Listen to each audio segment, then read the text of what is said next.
Join Sid for this edition of It's Supernatural. Mon invité, un pasteur de l'église de Joel Osteen, dit que les paroles de guérison de Dieu sont comme un marteau brisant toutes les maladies. Il a des preuves médicales et bibliques concluantes. À tout de suite. Supernatural. Saint-Esprit vient et coule dans cette émission. Mon invité, Steve Osteen, est passé du statut d'avocat sceptique à celui de croyant totalement convaincu de la puissance de guérison de Dieu. En tant que pasteur associé de l'église L'écoute du pasteur Joel Osteen, lui et ses équipes vont dans des hôpitaux spécialisés. Ce sont des hôpitaux où les gens sont envoyés pour mourir. Puis tout à coup, des miracles, des milliers de personnes ont été guéries. Alors cela soulève la question de savoir pourquoi un avocat légal à succès s'implique dans le surnaturel. Steve, c'est une bonne question. Alors cite, j'ai grandi dans des églises qui n'enseignaient rien sur la guérison ou le surnaturel. Et vous savez, je suis devenu avocat et je suis très logique. Et je savais que les choses surnaturelles me semblaient un peu séduisantes et effrayantes. Et je ne connaissais tout simplement rien à la guérison ou au surnaturel. On ne m'avait jamais rien appris à ce sujet et ma future femme, à l'époque où nous sortions ensemble, a développé une polyarthrite rhumatoïde dans la vingtaine. Et toutes ses jointures sont devenues rouges et enflammées. Et à l'époque, elle conduisait une voiture de sport avec un levier de vitesse et ne pouvait même pas changer de vitesse. Alors elle est allée voir l'un des meilleurs médecins de polyarthrite rhumatoïde du pays et lui a dit qu'elle serait en fauteuil roulant à l'âge de 30 ans et qu'elle ne devrait pas avoir d'enfants parce qu'ils auraient des problèmes à la naissance. Et bien sûr, c'était dévastateur pour des personnes dans la vingtaine. En pensant au mariage, et après avoir surmonté notre dévastation initiale, nous nous sommes repris et quelque chose s'est élevé en nous. Et même si je ne connaissais rien à la guérison, quelque chose s'est levé et a dit « Non, ce n'est pas notre destin de toute manière ». Elle a été invitée à un service religieux qui avait un service de guérison. Et la puissance de Dieu l'a touchée et elle a été guérie de façon surnaturelle. Et c'est donc ma première expérience révélatrice. Puis j'ai fait mon premier voyage missionnaire en Inde avec un homme qui fait des croisades de guérison. Et j'ai fait ce voyage en tant que Thomas qui doute. Vous étiez toujours avocat à ce stade? Oui, j'étais toujours avocat. Et un avocat qui doute. Oui, c'est vrai, et j'avais entendu cet homme parler de ses croisades de guérison et de tous les miracles qui avaient eu lieu. Et j'ai dit, vous savez quoi? Eh bien, si c'est vrai, je veux aller le voir de mes propres yeux. Je suis parti pour ce premier voyage en tant que Thomas sceptique. En fait, j'étais tellement sceptique que j'ai engagé un caméraman pour nous suivre et filmer tous les miracles qui auraient lieu. Et si tout ce que je peux dire, c'est que j'ai vu des gens guérir de la cécité, de la surdité, de la paralysie, juste devant mes yeux. Mais comment savez-vous qu'il n'était pas faux? Vous êtes avocat, vous auriez dû être sceptique. Oui, eh bien, j'étais très sceptique. Mais nous avions des médecins locaux qui étaient disponibles pour tout documenter, y compris les personnes qui ont été guéries de choses que vous ne pouvez pas voir, comme les tumeurs qui ont disparu. Et ils ont fait des IRM et les tumeurs avaient bien disparu. Les gens se sont levés, j'ai fait le ministère de guérison pour la toute première fois. Je ne savais pas ce que je faisais. J'ai sorti une dame de son fauteuil roulant. Cette dame avait la vingtaine, elle n'avait jamais marché, et bien sûr, vos muscles sont tout atrophiés. Je l'ai tirée de son fauteuil roulant et je lui ai dit de marcher au nom de Jésus. Et elle a commencé à marcher. J'ai fait le ministère de guérison pour un homme paralysé qui avait eu un accident vasculaire cérébral. Il était paralysé d'un côté de son corps et il a levé son bras à cette hauteur et a commencé à louer Dieu. J'ai dit, louez Dieu encore plus fort pour votre guérison. Et il a levé son bras plus haut et il a été totalement guéri. Et j'ai donc vu des choses que mes propres yeux qui ont brisé la petite boîte religieuse dans laquelle j'étais entré. Maintenant, vous m'avez dit quelque chose que je soupçonnais, mais que je ne savais pas de première main. Et c'est que quand nous voyons le service religieux de Joel Osteen un dimanche matin, nous voyons quelqu'un qui s'adresse à tout le monde. Ce n'est pas particulièrement charismatique, mais il se trouve que j'ai connu la mère et le père de Joel Osteen et ils étaient hors du commun, remplis de l'esprit. Et j'ai dit, qu'est-ce qui s'est passé avec Joel? Et puis, j'ai découvert ce qui s'est passé. Lorsque la télé s'éteint, l'action commence. Amen, amen. Ok, la question se pose. Qu'est-ce que vous voyez à l'église de l'écoute? Et vous avez une émission Zoom avec un co-animateur intéressant, Dodie Austin. Oui, nous avons un service de guérison une fois par mois. C'est le deuxième mardi de chaque mois. Tout le monde peut participer. Vous pouvez aller sur l'écoutechurch.com et vous inscrire. C'est gratuit, bien sûr. C'est un service de guérison et nous avons des milliers de personnes du monde entier qui assistent à ce service de guérison. Et nous avons vu toutes sortes de maladies guéries, y compris la maladie de Charcot. Nous avons vu des gens être délivrés et libérés de l'insomnie, de la dépression, des pensées suicidaires, de la peur, de toutes sortes de choses. Nous voyons miracle après miracle chaque mois. Parlez-moi de votre ami Austin. C'est une très belle histoire. Donc Austin est un PDG de tech de 42 ans d'Atlanta. Sa femme lui a fait passer un examen médical annuel chaque année, où il se présentait à son examen médical annuel et il n'avait aucun symptôme dans son corps. Il se sentait bien et le médecin est venu. Et quand il a eu les résultats, il a dit « Je suis désolé de vous dire ça, monsieur Mérite, mais vous avez un cancer du foie de stade 4. Oh, et ce n'est pas quelque chose pour lequel vous obtenez un bon remède. » Et il avait des métastases au rein, au cerveau et dans ses ganglions lymphatiques. Et donc, vous savez, bien sûr, il a été choqué. Il a commencé la chimio et il avait bien fait 9 mois de chimio.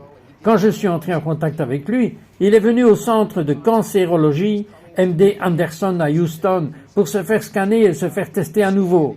Il faisait des allers-retours entre Atlanta et MD Anderson et il m'a dit que 3 semaines avant que j'ai prié pour lui, il avait passé des scanners et cela montrait que le cancer ne répondait plus à la chimio.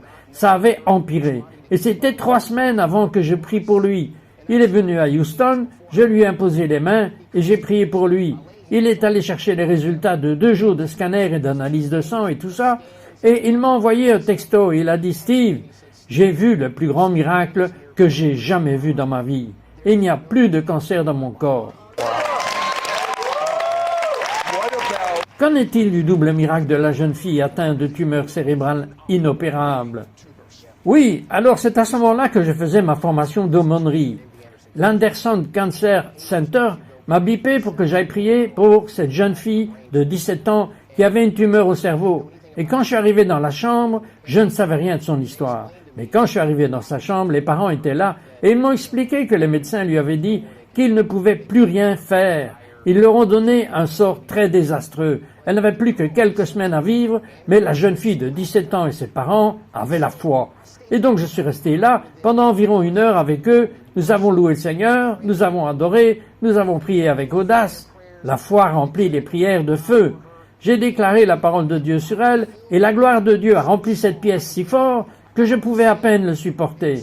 Je suis parti, et la mère m'a dit plus tard, « Pasteur Steve, quand vous avez quitté la pièce, la présence de Dieu a juste continué à s'attarder là. » Elle a eu une nouvelle IRM 3 jours plus tard, et le médecin a regardé la nouvelle IRM et l'ancienne IRM, et il avait l'air vraiment perplexe. Il s'est gratté la tête, il a dit « Je n'ai jamais rien vu de pareil.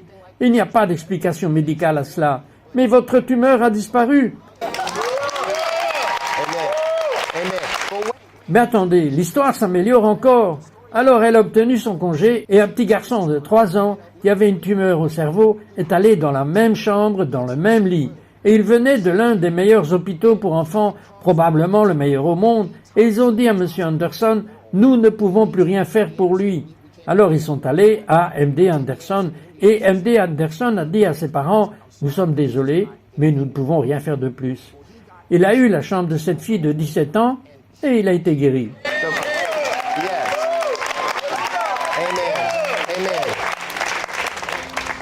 Steve Austin, au cours des 25 dernières années, a vu des milliers de guérisons miraculeuses. Êtes-vous prêts pour votre miracle? Nous revenons tout de suite.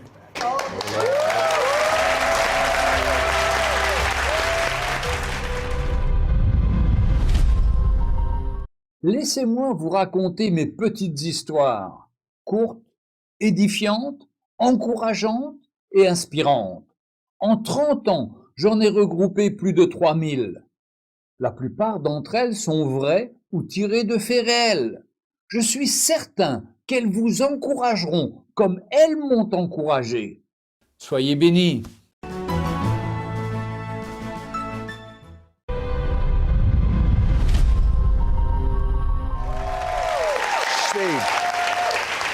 Quelques questions difficiles. Quelqu'un croit en la guérison, mais il n'a jamais été guéri. Il a probablement abandonné vraiment et véritablement dans son cœur. Quelqu'un qui dit qu'il ne comprend pas très bien la guérison. J'ai prié, je n'ai pas été guéri. J'en ai fini avec ça, ce n'est pas vrai, ce n'est pas pour moi.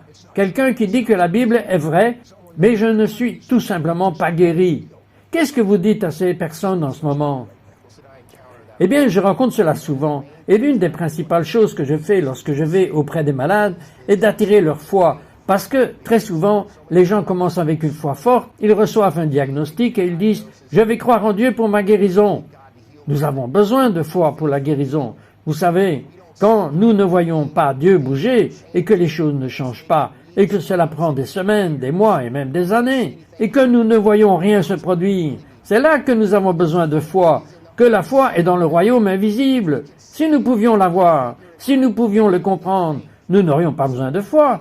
Donc, l'une des choses principales que je fais lorsque je m'occupe des malades est d'éveiller leur foi. Et je leur rappelle que ceci est pour vous. Vous êtes un enfant de Dieu très haut. Jésus-Christ a été pendu à la croix pour vous. Et il a non seulement pris vos péchés sur lui, mais il a pris sur lui vos maladies à la croix. Et tout ce que vous avez à faire est de rester debout, de continuer à croire et de continuer à déclarer la parole de Dieu de votre bouche. Et elle se manifestera. Je ne sais pas quand cela va se manifester, mais continuez à croire, continuez à déclarer, continuez à prier des prières audacieuses, et cela viendra soudainement. Steve. Vous savez, Steve, je suis convaincu que les gens ne connaissent pas toutes les Écritures qui parlent de foi et de patience. Nous héritons des promesses. Selon l'American Hospital Association, plus de 33 millions d'Américains sont hospitalisés chaque année. Les hôpitaux sont donc un immense champ d'évangélisation.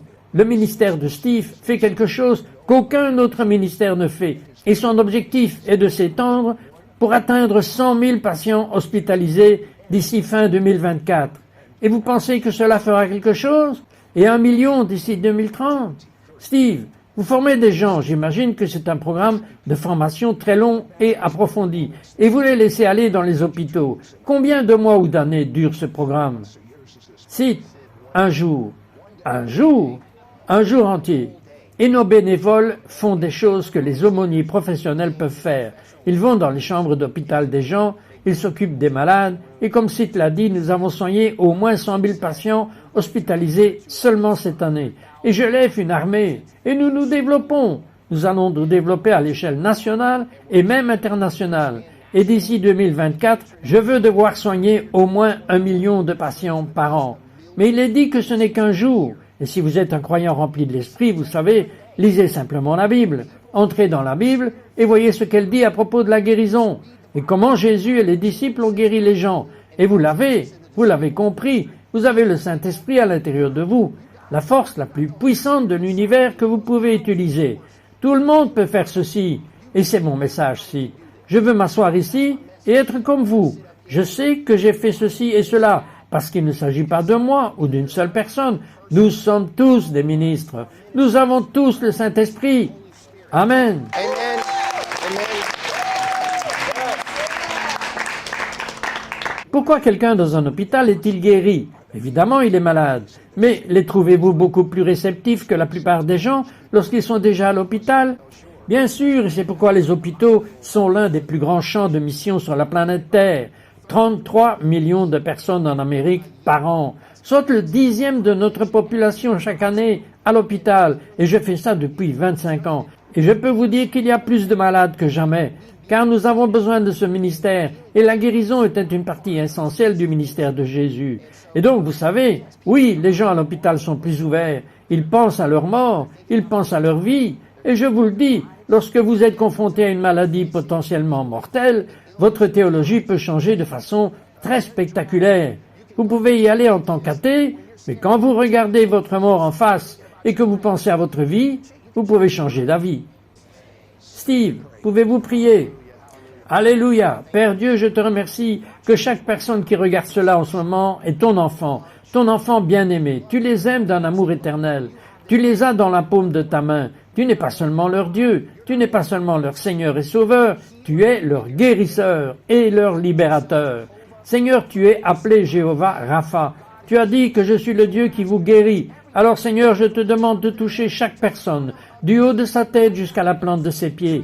Efface toute trace de maladie, symptômes de douleur, dépendance, servitude, Seigneur. Tu as dit que tout ce qui est lié sur terre sera délié au ciel. Alors je mets la puissance miraculeuse de Dieu sur tout le monde qui regarde ceci, au nom de Jésus. Je lâche le feu, la gloire et l'onction de Dieu Tout-Puissant sur chaque personne qui regarde cela, au nom de Jésus. Et je parle de guérison, de restauration, de plénitude, de liberté et de victoire sur vous, au nom puissant de Jésus. Recevez-le par la foi.